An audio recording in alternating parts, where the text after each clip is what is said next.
Hello student welcome back to my channel Neha commerce zone.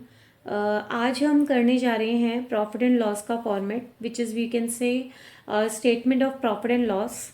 ये वो statement होती है जो कि शो करती है कंपनी की फाइनेंशियल परफॉर्मेंस को, और ड्यूरिंग द अकाउंटिंग पीरियड जो भी प्रॉफिट अर्न होता है या लॉस इनकर्ड होता है उसके लिए हम ये स्टेटमेंट ऑफ P&L बनाते हैं, राइट।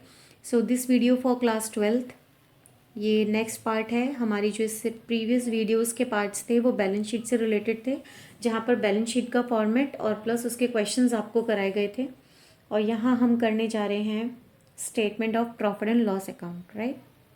स्टेटमेंट ऑफ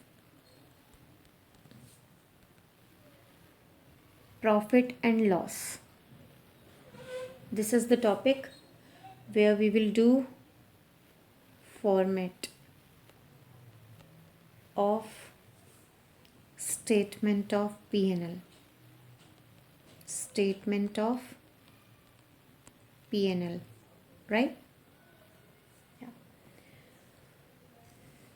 And जो फॉर्मेट है स्टेटमेंट ऑफ P&L का ये प्रिस्क्राइब्ड है पार्ट 2 में, okay. Schedule 3 of Companies Act 2013, right. तो इस तरीके से करना है। तो लेट्स स्टार्टेड। फॉर्मेट दिखाती हूँ मैं आपको स्क्रीन पर। ये है statement of profit and loss, जहाँ पर आपका इस तरीके से वर्टिकुलरली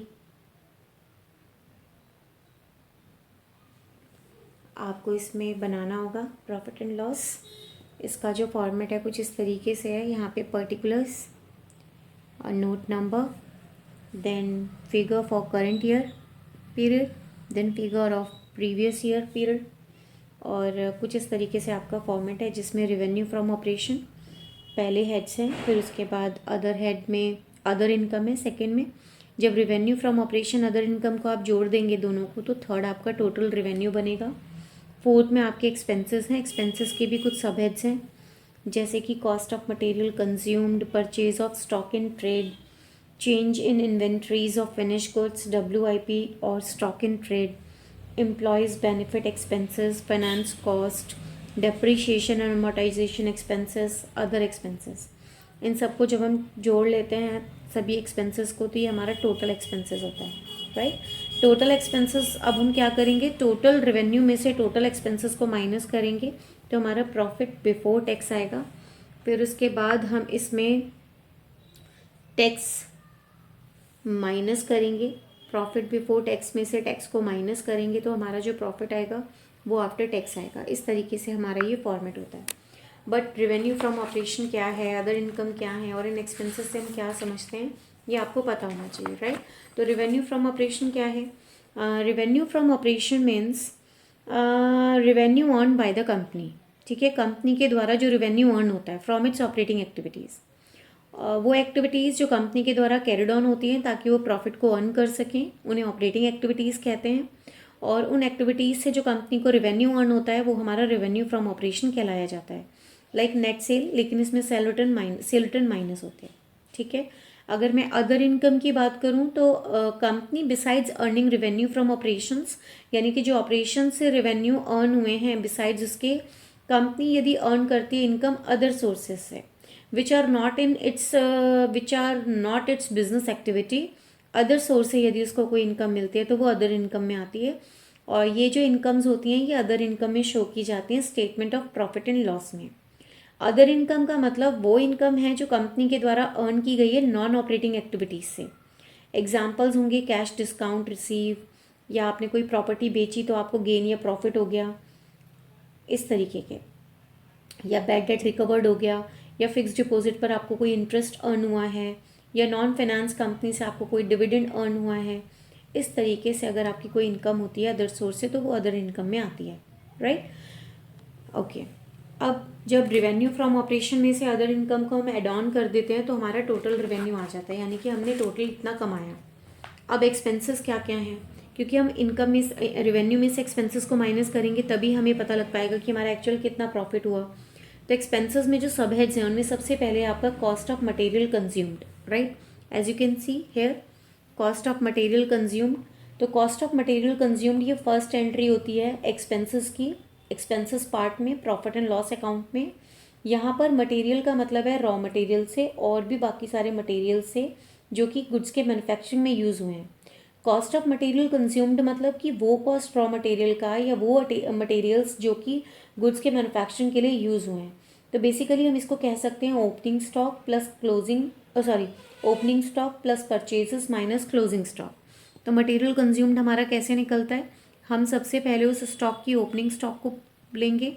ओपनिंग स्टॉक के बाद अगर हमने कोई करंट ईयर में कोई चीज़ परचेज़ की है तो आप उसको भी प्लस करेंगे, एंड ईयर एंड के बाद जो आपका क्लोजिंग स्टॉक बचा है आप उसको माइनस करेंगे। तो आपको पता लग जाएगा कि आपने करंट ईयर में कितना मटेरियल कंज्यूम्ड किया है, right.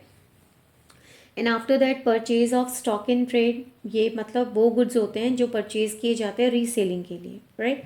If the company carry out further processing on the goods purchase, जब आप गुड्स को परचेज करते हो और फर्दर प्रोसेसिंग कैरी आउट करते हो तो फिर देन वो कंपनी जो होती है they do not remain stock in trade, right, because but becomes part of the cost of material consume. जैसे कि कोई कंपनी है उसने पेपर परचेज किया रीसेल करने के लिए, तो इसको हम कहाँ शो करेंगे, purchase of stock in trade में। लेकिन वही परचेज अगर हम पेपर कर रहे हैं कॉपी की मैन्युफैक्चरिंग के लिए तो फिर वो कॉस्ट ऑफ मटेरियल कंज्यूम्ड में जाएगा, राइट। उसके बाद है हमारे पास change in inventories of finish goods, WIP and stock in trade. Change in inventories of finish good और WIP स्टॉक इन ट्रेड का मतलब है कि आपकी जो भी ओपनिंग इन्वेंट्री है फिनिश गुड्स की, WIP की, स्टॉक इन ट्रेड की, उसके डिफरेंस को लेना है क्लोजिंग इन्वेंट्रीज के कंपैरिजन में। लाइक ओपनिंग और क्लोजिंग इन्वेंट्रीज के बीच का जो डिफरेंस होता है वो चेंज इन इन्वेंट्री के अंदर आता है, राइट। अब फिनिश गुड जो रेडी फॉर सेल है मतलब बिल्कुल फाइनल है, WIP दैट इज़ कि अभी वो यूज़ हो रहा है, अभी वो फाइनल प्रोडक्ट बना नहीं है, प्रोसेसिंग में है। स्टॉक इन ट्रेड जो आप मटेरियल लेकर के आए हैं, ठीक है। तो इस तरीके से तो ओपनिंग और क्लोजिंग दोनों के डिफरेंस को हम चेंज इन इन्वेंट्री कहते हैं। उसके अलावा अगर मैं बात करूँ एम्प्लॉई बेनिफिट एक्सपेंसेस की, एम्प्लॉई बेनिफिट एक्सपेंसेस वो एक्सपेंसेस होते हैं which are these are the payment which is made to for the benefit of employees, employee के बेनिफिट के लिए जिसको पे किया जाता है। जैसे कि एम्प्लॉय को वेजेस देना, एम्प्लॉय को सैलरी देना, एम्प्लॉय को बोनस देना, एम्प्लॉय को स्टाफ वेलफेयर एक्सपेंसेस, कुछ इस तरीके से, ठीक है। And they are shown in the notes to accounts on employees benefit expenses, okay, on the face of statement of P&L account. After that we have a finance cost. Finance cost की अगर मैं बात करूँ तो finance cost का क्या मतलब है, फाइनेंस कॉस्ट का मतलब होता है वो कॉस्ट जो कि कंपनी के द्वारा इनकर की गई है बोरोइंग पर, on the borrowing. Finance cost means cost incurred by the company on the borrowing, that is loan taken by it. तो इसलिए therefore it's includes interest paid on boring, boring पर यदि कोई इंटरेस्ट है तो उसको पे करना को शामिल करना, या फिर बैंक से या किसी और से अगर हमने लिया है तो उस पर शामिल करना इंटरेस्ट को, तो वो सब फाइनेंस कॉस्ट के अंदर आता है। लेकिन फाइनेंस कॉस्ट में जो इंक्लूड होते हैं एक्सपेंसेस वो सिर्फ वो वाले एक्सपेंसेस इंक्लूड होते हैं जो कि इनकर होते हैं बोरोइंग के लिए, जैसे कि लोन प्रोसेसिंग फ़ी या फिर discount on issue of debenture या फिर प्रीमियम पे किया गया डिबेंचर के रिडम्पशन में। ये एक्सपेंसेस जो होते हैं वो कंपनी के द्वारा इनकर किए जाते हैं बोरोइंग के लिए, ठीक है।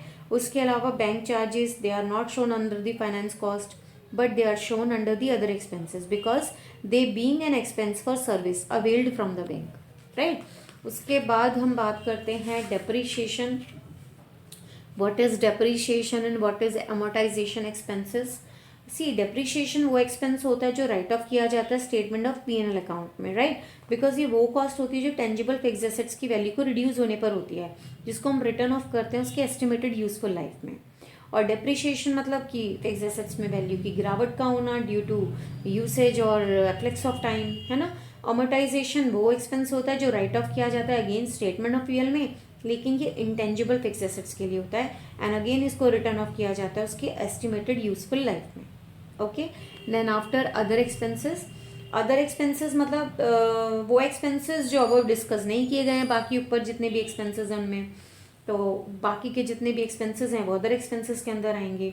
हमें बस अपने माइंड में ये ध्यान रखना है, ये ध्यान रखना चाहिए कि जब भी हम एक्सपेंसेस को बता रहे हैं तो अदर एक्सपेंसेस जो है वो नोट्स टू अकाउंट्स या अदर एक्सपेंसेस को other expenses may be shown as direct expenses और indirect expenses, like carriage inward, carriage outward, they are shown as other expenses, but carriage inward is a direct expense and carriage outward is an indirect expense, like that.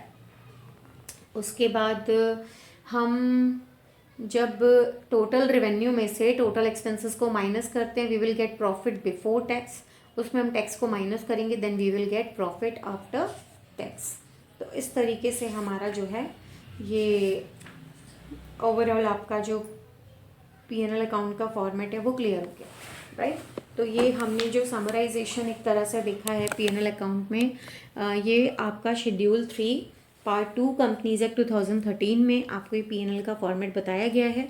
अब इससे related हम question किस तरीके से करेंगे, क्या questions होंगे, वो मैं आपके साथ डिस्कस करती हूँ. देन आपको और इजीली क्लियर हो जाएगा कि हमें किस तरीके से इसको करना है, right. So let's start it.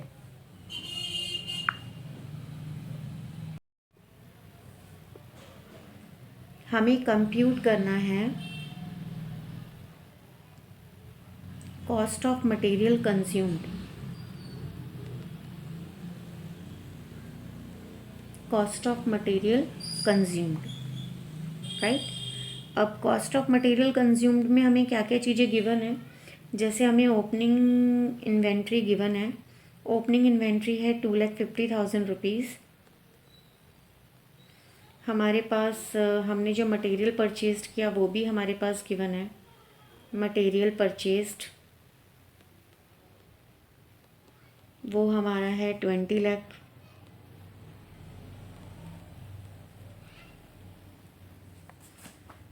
Closing inventory भी हमें गिवन है. क्लोजिंग इन्वेंट्री है हमारा 3 लाख. तो कॉस्ट ऑफ मटेरियल कंज्यूम्ड कैसे निकलता है. कॉस्ट ऑफ मटेरियल कंज्यूम्ड का फॉर्मूला है, कॉस्ट ऑफ मटेरियल कंज्यूम्ड का formula opening stock plus material purchased minus closing stock. तो आप 2,50,000 प्लस 20 लाख माइनस 3 लाख, तो हमारा कितना आ जाएगा 19,50,000. ये हमारा होगा cost of material consumed, right. उसके अलावा हम एक और एग्जांपल देखते हैं. हमें अगेन कंप्यूट करना है cost of material consumed. Cost of material consumed जो है वो हमें कंप्यूट करना है. तो हमें ओपनिंग इन्वेंट्री में दो तरीके से गुड्स गिवन है. ओपनिंग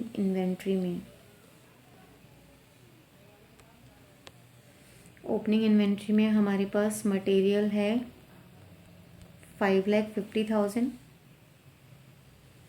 और फिनिश गुड्स हैं हमारे पास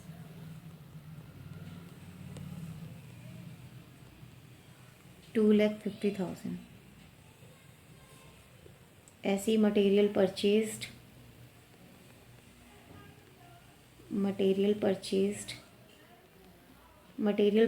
में हमारे पास क्लोजिंग इन्वेंट्री जो है, मटेरियल परचेज्ड हमारे पास गिवन है 22,50,000. क्लोजिंग इन्वेंट्री के अंदर क्लोजिंग इन्वेंट्री में हमारे पास जो मटेरियल है वो है 4,50,000 और जो फिनिश गुड्स हैं, फिनिश गुड्स हमें दिए हुए हैं 1,50,000. तो हम कैसे कैलकुलेट करेंगे. ओपनिंग इन्वेंट्री जो फिनिश गुड्स की है 2,50,000 और जो क्लोजिंग इन्वेंट्री हमें गिवन है 1,50,000 will not be considered to compute cost of material consumed. क्यों? क्योंकि these are considered to calculate changes in inventory. Change in inventory finish goods निकालने के लिए हम इसको कंसिडर करेंगे. तो बेसिकली हम क्या करेंगे, हम ओपनिंग स्टॉक हम लेंगे मटेरियल का, दैट इज़ 5,50,000. 5,50,000 हम ये वाला लेंगे. देन उसमें हम परचेज़ करेंगे जो 22,50,000 है हमारा, जो हमने इस साल परचेज़ किया मटेरियल, वो लेंगे. एंड इसमें आप माइनस करेंगे closing stock of material that is 4,50,000। हम इसको इसमें से माइनस करेंगे तो हमें कितना आंसर आएगा 23,50,000। तो ये हमारा जो है कॉस्ट ऑफ मटेरियल कंज्यूम्ड होगा जो निकल करके आया है। अब क्वेश्चन ये है कि फिनिश गुड्स जो दोनों हैं ओपनिंग और क्लोजिंग वो हमने क्यों नहीं लिए। फिनिश गुड्स की ओपनिंग इन्वेंट्री और क्लोजिंग इन्वेंट्री हम कंसिडर नहीं करेंगे जब हम कॉस्ट ऑफ मटेरियल कंज्यूम्ड को कंप्यूट करेंगे, क्योंकि these are consider to calculate change in inventories of finish goods, WIP and stock in trade, right. अभी नेक्स्ट एक क्वेश्चन है हमारा जिसमें अगेन हमें कॉस्ट ऑफ मटेरियल कंज्यूम जो है वो बनाना है, तो कंप्यूट करना है। So let's start it. Next question where we have to compute cost of material consumed, cost of material consumed, right. तो उसमें हमें ओपनिंग इन्वेंट्री जो है वो दी हुई है 1,50,000, ओपनिंग इन्वेंट्री दी है 1,50,000, ओपनिंग WIP दी है 2 लाख, मटेरियल परचेज्ड हमें गिवन है मटेरियल परचेज्ड जो कि हमें गिवन है 15 लाख। उसके अलावा हमें क्लोजिंग इन्वेंट्री गिवन है, ओपनिंग इन्वेंट्री ये मटेरियल की थी, उसके बाद WIP की थी। ये जो आपको क्लोजिंग इन्वेंट्री गिवन है ये आपको मटेरियल की गिवन है दैट इज़ 2,50,000, और क्लोजिंग इन्वेंट्री आपको गिवन है WIP की भी, वो है आपकी 1,50,000। तो अब जब हम कॉस्ट ऑफ मटेरियल कंज्यूम्ड निकालेंगे, जो कॉस्ट निकालेंगे मटेरियल कंज्यूम्ड की, ओपनिंग स्टॉक हम लेंगे इन्वेंट्री 1,50,000 प्लस करेंगे जो हमने मटेरियल परचेज किया 15 लाख, और माइनस करेंगे जो हमारा क्लोजिंग स्टॉक था 2,50,000, राइट। तो वो हमारा कितना आएगा 14 लाख। ये हमारा आंसर होगा। हम इसको क्यों नहीं इंक्लूड कर रहे हैं, जो WIP है वही सेम कि जो आपका ओपनिंग इन्वेंट्री होता है WIP का या क्लोजिंग इन्वेंट्री होता है उसको हम कंप्यूट नहीं करते जब कॉस्ट ऑफ मटेरियल कंज्यूम करते हैं, क्योंकि ये सिर्फ और सिर्फ हम कंसिडर करते हैं जब हम change in inventory finish good की WIP की स्टॉक इन ट्रेड की कैलकुलेट करते हैं, तब हम उसको कंसिडर करते हैं। ठीक है, तो इस तरीके से हमारा ये क्वेश्चन है जो कि हमें करना था। और एक छोटा सा क्वेश्चन जहाँ पे आपको कुछ इन्फॉर्मेशन गिवन है और आपने नोट्स टू अकाउंट्स प्रिपेयर करना है और उसमें बताना है कि एम्प्लॉय बेनिफिट एक्सपेंसेस क्या होंगे, राइट। तो let's start it. Next question, wait a minute.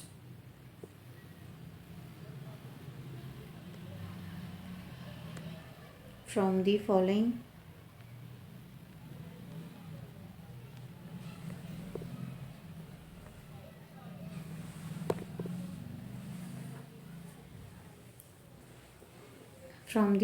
information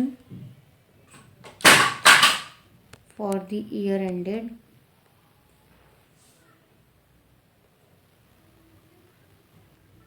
31st March 2023, prepare notes to accounts। आपको गिवन है वेजेस जो कि हैं ₹2,40,000। फिर सेकेंड आपको गिवन है सैलरीज गिवन है ₹3,60,000। फिर है एंटरटेनमेंट एक्सपेंसेस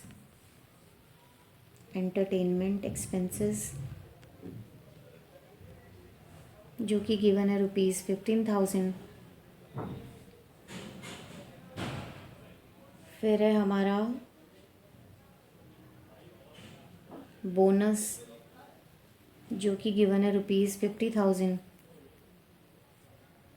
फिर हमारे पास है ग्रेच्युटी पेड जो कि है रुपीज़ 1,20,000, 1,20,000। उसके अलावा हमारे पास दो और हैं। एक है हमारे पास conveyance expenses that is rupees 25,000 and medical expenses that is 40,000 rupees, right. तो एम्प्लॉय के बेनिफिट एक्सपेंसेस के लिए कौन कौन से आप शामिल करोगे? जैसे वेजेस आपने पे किया या आपने सैलरी दिया, एंटरटेनमेंट तो नहीं लेकिन हाँ बोनस या ग्रेच्युटी पेड और मेडिकल एक्सपेंसेस, राइट। कन्वेंस भी नहीं, मेडिकल एक्सपेंसेस। ये जो अमाउंट है ये शो होंगे against the employees benefit expenses in the statement of P&L। सो इसका नोट्स टू अकाउंट्स कैसे बनाएंगे एक बार देखते हैं। नोट्स टू अकाउंट्स किस तरीके से बनेगा, तो हम इस तरीके से बनाएंगे नोट्स टू अकाउंट्स।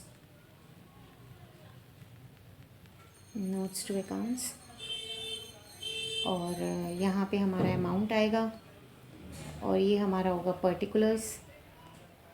तो यहाँ पे हम लिखेंगे नोट्स टू अकाउंट्स में पर्टिकुलर्स और यहाँ पे हमारा आएगा अमाउंट, राइट। सो अब यहाँ पर हम लिखेंगे एम्प्लॉई बेनिफिट एक्सपेंसेस,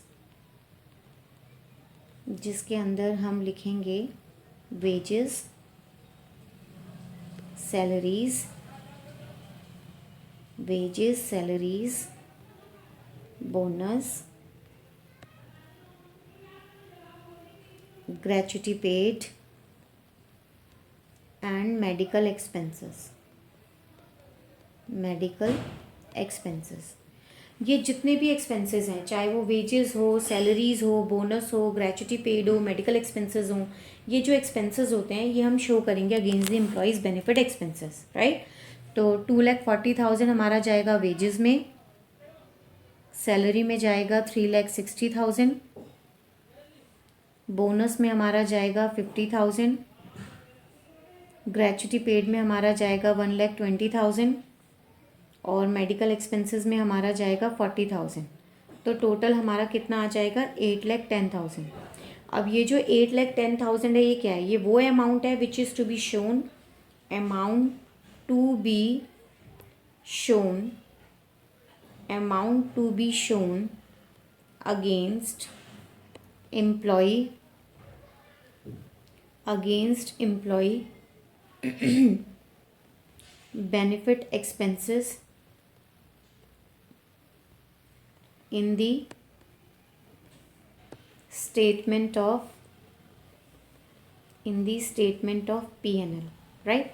तो इस तरीके से हमारी जो नोट्स टू अकाउंट्स हैं वो हमारे प्रिपेयर्ड होते हैं। उसके अलावा अगर मैं बात करूँ फाइनेंस कॉस्ट की, फाइनेंस कॉस्ट में कौन कौन सी चीज़ें शामिल होती हैं, तो वो भी मैं आपके साथ एक क्वेश्चन डिस्कस कर लेती हूँ कि फाइनेंस कॉस्ट में हमारा क्या क्या आता है, राइट। तो नेक्स्ट क्वेश्चन देखिएगा। आपको कुछ इन्फॉर्मेशन गिवन है, आपको नोट्स टू अकाउंट्स में बताना है फाइनेंस कॉस्ट कौन कौन से होंगे, ठीक है। पहला है हमारा इंटरेस्ट पेड ऑन टर्म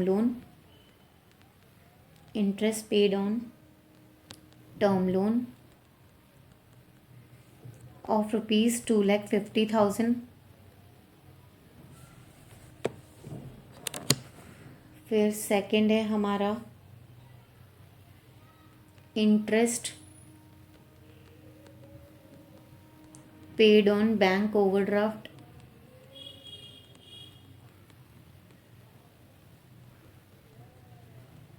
जो कि वो है ₹35,000। थर्ड है हमारा discount on issue of debentures, return of ₹10,000। Fourth है हमारा इंटरेस्ट रिसीव्ड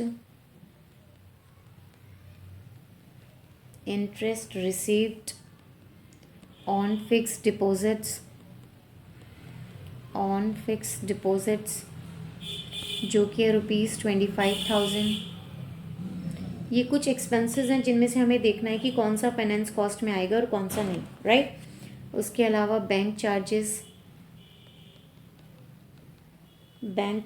जो हैं वो ₹9,500 है। उसके अलावा इंटरेस्ट पेड ऑन डिपॉजिट्स ये दिए हुए हैं 75,000। एक्चुअली ये कुछ 6 आइटम्स हैं जो कि एक कंपनी के हैं, अबाकस लिमिटेड के। उन्होंने कुछ इन्फॉर्मेशन दी और उसके लिए हमें फाइनेंस कॉस्ट पर हमें नोट्स अकाउंट्स को प्रिपेयर करना है। तो इसमें से interest paid on term loan, interest paid on bank overdraft, interest paid on deposits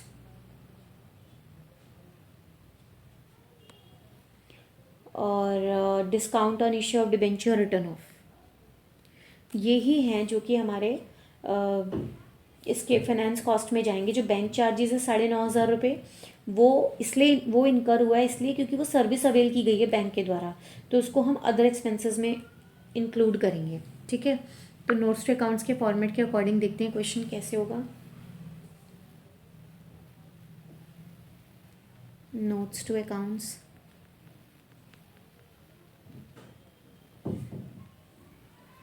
notes to account से आपका आएगा अमाउंट, ये आएगा आपका पर्टिकुलर्स। फाइनेंस कॉस्ट में हम लिखेंगे जो अंदर के सब हेड्स हैं। फाइनेंस कॉस्ट में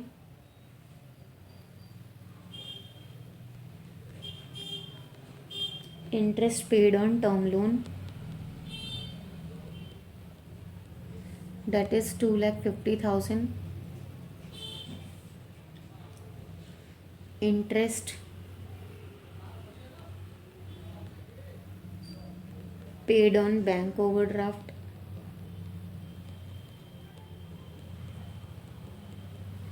जो कि है 35,000।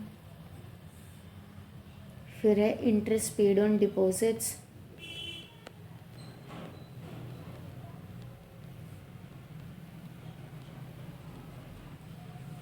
जो कि है 75,000।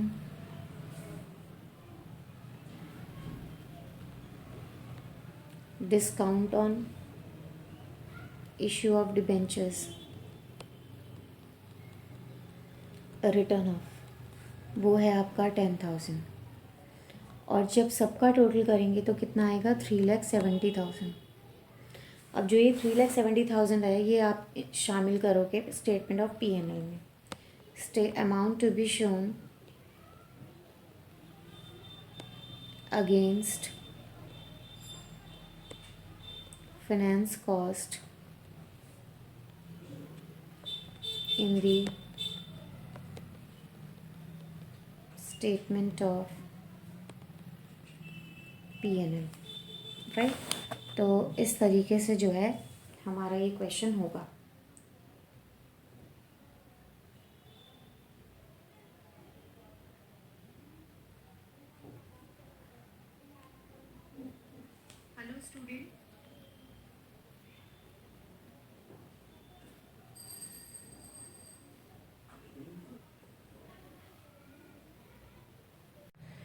तो इस तरीके से हमारा जो क्वेश्चन है वो हो जाएगा। इस तरीके से हमें इस क्वेश्चन को ओवरऑल करना है। तो यहाँ हमारी जो फाइनेंशियल स्टेटमेंट है कंपनी की, बेसिकली यहाँ पर स्टेटमेंट ऑफ P&L का फॉर्मेट और उससे रिलेटेड कुछ छोटी छोटी चीज़ें जो मैंने आपके साथ डिस्कस करनी है वो कवर हो गई हैं, राइट। आई होप कि आपको ये चीज़ें क्लियर हो गई होंगी। उसके अलावा आपने क्या करना है, जो भी आपकी बुक्स हैं उन बुक्स से आपकी जो एक्सरसाइजेज़ हैं आपके उनमें major heads, equities and liabilities के क्या हैं, या शेयर कैपिटल में क्या सब हेड्स होते हैं, कैसे उसके अंदर क्या आएगा, इस तरह की चीज़ें आपसे पूछी जा सकती हैं एग्ज़ाम्स में। मेजर हेड्स, सब हेड्स पूछे जा सकते हैं एसेट से रिलेटेड, कि बैलेंस शीट में जो मतलब प्रॉपर आपको फॉर्मेट जो है वो लर्न करना है। आपको जो कंपनीज एक्ट 2013 में जो प्रॉपर फॉर्मेट दिया हुआ है आपने उस प्रॉपर फॉर्मेट को लर्न करना है, बैलेंस शीट भी और P&L भी। P&L में आपको जैसे मैंने इस वीडियो में बताया कि रिवेन्यू में अदर इनकम जोड़ेंगे तो टोटल रिवेन्यू आएगा। उसके बाद जितने भी एक्सपेंसेस थे उन सब हेड्स के बारे में आपको समझाया था, वो सारे एक्सपेंसेस आप लेंगे एंड उस टोटल रिवेन्यू में से आप टोटल एक्सपेंसेस को माइनस करेंगे तो आपकी जो प्रॉफिट आएगा वो बिफोर टैक्स होगा इसमें से आप टैक्स को माइनस करेंगे तो आपका प्रॉफिट आफ्टर टैक्स आ जाएगा। ये हमारा स्टेटमेंट ऑफ P&L है। वेट, अगर आपको मेरी वीडियो पसंद आई हो तो प्लीज़ आप इसे लाइक करें, शेयर करें, सब्सक्राइब करें, बेल आइकन को प्रेस करें ताकि मेरी आगे आने वाली वीडियोस भी आपको मिलती रहें। बस आप ये याद रखें कि जो भी मैंने आपके पार्ट्स आपके लिए बनाए हैं, सबसे पहले तो आप बैलेंस शीट का जो पार्ट है वो आप पढ़िएगा, उससे रिलेटेड क्वेश्चंस कीजिएगा। फिर स्टेटमेंट ऑफ P&L जो मैंने बनाए हैं उसके स्टेटमेंट को कीजिएगा। और फिर उसके बाद जो मैंने फर्दर आपको कुछ क्वेश्चंस कराए हैं इस वीडियोज़ में, उन फर्दर क्वेश्चंस को जो है वो आपने डिस्कस करना है। जब आप फर्दर क्वेश्चंस को आप डिस्कस कर लेंगे, that is more than sufficient for the preparation of board exam. I hope आपको ये वीडियो अच्छी लगी होगी, तो प्लीज़ इसको लाइक करें। थैंक यू बेटा, थैंक यू सो मच।